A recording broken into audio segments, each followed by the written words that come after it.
നമസ്കാരം എല്ലാ മാന്യ സുഹൃത്തുക്കൾക്കും സിനിമ എന്ന ഈ യൂട്യൂബ് ചാനലിൻ്റെ ഏറ്റവും പുതിയ വീഡിയോയിലേക്ക് സ്വാഗതം. ഞാനിന്ന് നിങ്ങൾക്ക് മുമ്പിൽ വന്നിരിക്കുന്നത് മോഹൻലാൽ ആരാധകർക്കുള്ള ഒരു വലിയ സന്തോഷ വാർത്തയുമായിട്ടാണ്. അതോടൊപ്പം തന്നെ ഒടിയൻ എന്ന സിനിമയെ ഡീഗ്രേഡ് ചെയ്യാൻ കിണഞ്ഞ് പരിശ്രമിച്ച എല്ലാ സഹോദരന്മാർക്കുള്ള ഒരു നിരാശ വാർത്തയും കൂടിയാണ് ഈ വാർത്ത. വേറെ ഒന്നുമല്ല, ഒടിയന്റെ ബോക്സ് ഓഫീസ് കളക്ഷൻ ഔദ്യോഗികമായിട്ട് ഇപ്പോൾ പുറത്തു വന്നിട്ടുണ്ട്. അതൊന്ന് നിങ്ങളോട് സംസാരിക്കാമെന്ന് കരുതിയാണ് ഈ വീഡിയോ.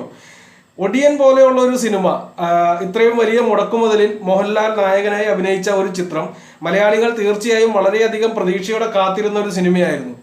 എന്തുകൊണ്ടാണെന്നറിയില്ല, ആ ചിത്രത്തിന് എല്ലാ ഭാഗത്തു നിന്നും ആദ്യ ദിവസങ്ങളിൽ വളരെയധികം ശക്തമായ രീതിയിൽ തന്നെ ഡീഗ്രേഡ് ചെയ്യാനായിട്ടുള്ള ശ്രമങ്ങൾ ഉണ്ടായിരുന്നു. പിന്നീട് അതിൻ്റെ സംവിധായകനും അണിയറ പ്രവർത്തകരും ഒരു പത്രസമ്മേളനം വിളിച്ചു കൂട്ടി അതിനെപ്പറ്റി സംസാരിക്കേണ്ട ഒരു അവസ്ഥ വരെ ആ ചിത്രത്തിനുണ്ടായി. ഇത് മലയാള സിനിമയിലല്ല, എനിക്ക് തോന്നുന്നു ഇന്ത്യൻ സിനിമയിൽ എന്തായാലും ഇതുപോലെയുള്ള ഒരു അവസ്ഥ ഇതിനു മുമ്പ് ഉണ്ടായിട്ടില്ല. അതുമാത്രമല്ല, ഇത്രയും ശക്തമായിട്ടുള്ള ഇടയിലൂടെയും ഈ ചിത്രം ഇത്രയും വലിയൊരു കളക്ഷൻ നേടി എന്നതും ഒരു പ്രധാനപ്പെട്ടൊരു കാര്യം കൂടിയാണ്. ചിത്രത്തിനെ കുറിച്ച് അല്ലെങ്കിൽ ചിത്രത്തിന്റെ ഈ കളക്ഷനെ കുറിച്ച് ഈ അടുത്തിടയ്ക്ക് മമ്മൂട്ടി തന്നെ ഒരു അഭിമുഖത്തിൽ പറയുകയുണ്ടായി. ഇത്രയും നല്ല കളക്ഷൻ നേടുന്നത് മലയാള സിനിമയ്ക്ക് എന്തുകൊണ്ടും ഗുണം ചെയ്യുന്ന ഒരു കാര്യമാണ്, ഒടിയൻ നന്നായി വരട്ടെ എന്ന് അദ്ദേഹം തന്നെ പറയുകയുണ്ടായി. ഈ ഒരു ഇത് വെച്ച് നോക്കുമ്പോൾ എനിക്ക് തോന്നുന്നു ഇത് എടുത്തു പറയേണ്ട ഒരു കാര്യം കൂടിയാണ്. ഈ ഒടിയന്റെ ഈ സക്സസ് നമ്മൾ എന്നും ഓർത്തിരിക്കേണ്ട ഒരു കാര്യം കൂടിയാണ്. വേറെ ഒന്നും കൊണ്ടല്ല, ഈ പറഞ്ഞ ഈ ഡീഗ്രേഡിന്റെ ഒക്കെ ഇടയിലൂടെ ആ ചിത്രം ഓടി ഇത്രയും വരെ എത്തി എന്നത്. ഇപ്പോഴും ചിത്രം 100-ലധികം സ്ക്രീനുകളിൽ പ്രദർശിപ്പിച്ചുകൊണ്ടിരിക്കുന്നു എന്നുള്ളൊരു കാര്യം ശ്രദ്ധിക്കുക.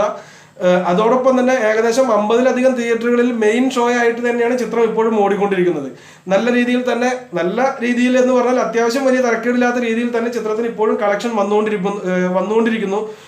എന്തായാലും ചിത്രത്തിന്റെ കളക്ഷൻ 29 ദിവസത്തെ കളക്ഷൻ ഇപ്പോൾ ഔദ്യോഗികമായിട്ട് തന്നെ പുറത്തു വിട്ടിരിക്കുകയാണ്. വാർത്ത വേറെ ഒന്നല്ല, 29-ാം ദിവസം ചിത്രം 100 കോടി കളക്ട് ചെയ്തു എന്നാണ് വാർത്ത. തിയേറ്ററിൽ നിന്നുള്ള കളക്ഷൻ, ബോക്സ് ഓഫീസ് കളക്ഷൻ 100 കോടി കവർ ചെയ്തിരിക്കുന്നു എന്നാണ് വാർത്ത. ചിത്രം ഇപ്പോൾ 32 ദിവസം മറ്റോ ആയി, പക്ഷെ ഇപ്പോഴാണ് 100 കോടി ആയി എന്നുള്ള കണക്ക് പുറത്തു വന്നിരിക്കുന്നത്. ഇത് വിശ്വാസയോഗ്യമായ കണക്ക് തന്നെയാണ്. ഔദ്യോഗികമായിട്ട് ചിത്രത്തിന്റെ അണിയറ പ്രവർത്തകർ തന്നെ പുറത്തുവിട്ടിരിക്കുന്ന കണക്കാണ്. ഇനി ഇത് തള്ളാണെന്ന് പറയുന്നവർക്ക് തള്ളിക്കൊണ്ടേയിരിക്കാം. അതുപോലെ തന്നെ കഞ്ഞി എടുക്കട്ടെ ചേട്ടാ എന്നൊക്കെ ചോദിച്ച് മെസ്സേജ് ഇഷ്ടം പോലെ വരാറുണ്ട്. കഞ്ഞി വേണ്ട, ഇനി ബിരിയാണി എടുത്തോളൂ എന്ന് തന്നെയാണ് എനിക്ക് പറയാനുള്ളത്. കാരണം ബിരിയാണി തിന്നേണ്ട സമയമായി, കഞ്ഞി കുടിക്കേണ്ട സമയമൊക്കെ കഴിഞ്ഞു. അതുപോലെ ഇനിയും ആർക്കെങ്കിലും ഈ ചിത്രം കാണാത്തവരുണ്ടെങ്കിൽ, കാണണമെന്ന് താല്പര്യമുണ്ടെന്നുണ്ടെങ്കിൽ ദയവ് ചെയ്ത് നിങ്ങൾ മറ്റുള്ളവരുടെ വാർത്ത കേൾക്കാതെ അല്ലെങ്കിൽ അവർ പറയുന്നത് കേൾക്കാതെ ഡയറക്റ്റ് സിനിമ കാണാൻ പോവുക. നിങ്ങൾ വലിയ എക്സ്പെക്ടേഷൻ ഒന്നും ഇനിയിപ്പോൾ ഉണ്ടാവേണ്ട കാര്യമില്ല. ഓൾറെഡി എല്ലാവരും മോശം സിനിമ എന്നുള്ളൊരു ലേബലാണ് ഇപ്പോൾ എല്ലാവരുടെയും മൈൻഡിലുള്ളത്. അതുകൊണ്ട് തന്നെ എന്താണ് മോശം എന്ന് അറിയാനെങ്കിൽ നിങ്ങളൊന്ന് തിയേറ്ററിൽ പോയി നോക്കുക. തിയേറ്ററിലെ ഇപ്പോഴും 60%-ലധികം ആളുകൾ എല്ലാ ഷോയ്ക്കും തന്നെ ഉണ്ട് എന്നത് ഒരു പ്രധാനപ്പെട്ട ഒരു കാര്യമാണ്. നൈറ്റ് ഷോസിൽ പലതും ഇപ്പോഴും ഏകദേശം 80%-ലധികം കവർ ചെയ്യുന്നു എന്നതും ഈ ചിത്രത്തിന്റെ ഒരു വലിയൊരു സക്സസ് തന്നെയാണ്.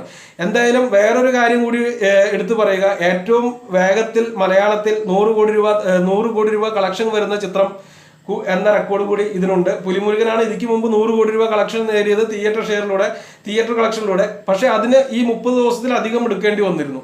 അത് മാത്രമല്ല, അത് കേരളത്തിലെ കളക്ഷൻ കഴിഞ്ഞിട്ട് പുറത്തുള്ള സ്റ്റേറ്റുകളിലെല്ലാം കളക്ഷനും കൂടെ വന്നതിന് ശേഷം മാത്രമാണ് ചിത്രം 100 കോടിയിലേക്ക് എത്തിയത്. ഇത് വേൾഡ് വൈഡ് റിലീസ് ഒന്നിച്ച് നടത്തിയത് കൊണ്ട് തന്നെ ചിത്രത്തിന്റെ ആദ്യ ദിവസങ്ങളിലെ കളക്ഷൻ ഏകദേശം 13 ദിവസം കൊണ്ട് തന്നെ 90 കോടിയോളം എത്തിയിരുന്നു. പിന്നീട് പുറത്തുള്ള സ്ഥലങ്ങളിലെല്ലാം കളക്ഷൻ കുറയുകയാണ് ഉണ്ടായത്. അതുപോലെ തന്നെ കേരളത്തിലും വലിയ വലിയ സിനിമകൾ വന്നതോടുകൂടി ചിത്രത്തിന്റെ കളക്ഷൻ വളരെയധികം കുറഞ്ഞിട്ടുണ്ട്. ഇപ്പോഴും പേട്ട, അതുപോലെ വിവേകത്തിനേക്കാൾ കൂടുതലായിട്ട് കേരളത്തിൽ പേട്ട നല്ല രീതിയിൽ തന്നെ കളക്ഷൻ നേടിക്കൊണ്ടിരിക്കുന്നു. ഞാൻ പ്രകാശൻ എന്ന ചിത്രം വൻ ഹിറ്റായിട്ട് ഓടിക്കൊണ്ടിരിക്കുന്നു. ഇതിന്റെ ഇടയിലെല്ലാം ഇപ്പോഴും ചിത്രം നല്ല രീതിയിൽ തന്നെ ഫാമിലി ഓഡിയൻസിനെ സ്വീകരിച്ചുകൊണ്ട് ചിത്രം മുന്നോട്ട് പോകുന്നു എന്നത് ഒടിയൻ ഒരു നല്ല സിനിമയാണ് എന്നതിനുള്ള ഏറ്റവും നല്ലൊരു ഉദാഹരണം തന്നെയാണ്. അല്ലെങ്കിൽ ഇനിയും സംശയമുള്ളവർക്ക് ദയവ് ചെയ്ത് തിയേറ്ററിൽ നിന്ന് പോയി നോക്കിയാൽ കാണാൻ സാധിക്കുന്നതാണ്. എന്തായാലും ഈ വീഡിയോ ഇത്രയേ ഉള്ളൂ. ചിത്രം സക്സസ്, ചിത്രം വിജയിച്ചു, 100 കോടി രൂപ. ഇതിനേക്കാൾ മുകളിലേക്കൊന്നും ഇനി ഈ ചിത്രത്തെക്കുറിച്ച് പറയാനില്ല. എന്തായാലും ഈ വീഡിയോ ഇവിടെ അവസാനിക്കുകയാണ്. നമുക്ക് അടുത്ത വീഡിയോയുമായി വീണ്ടും കാണാം. അതുവരെ നന്ദി, നമസ്കാരം. ചാനൽ ആരെങ്കിലും സബ്സ്ക്രൈബ് ചെയ്യാത്തവരുണ്ടെങ്കിൽ ദയവ് ചെയ്ത് ചാനൽ ഒന്ന് സബ്സ്ക്രൈബ് ചെയ്യുക. ഇതൊരു പുതിയ ചാനലാണ്.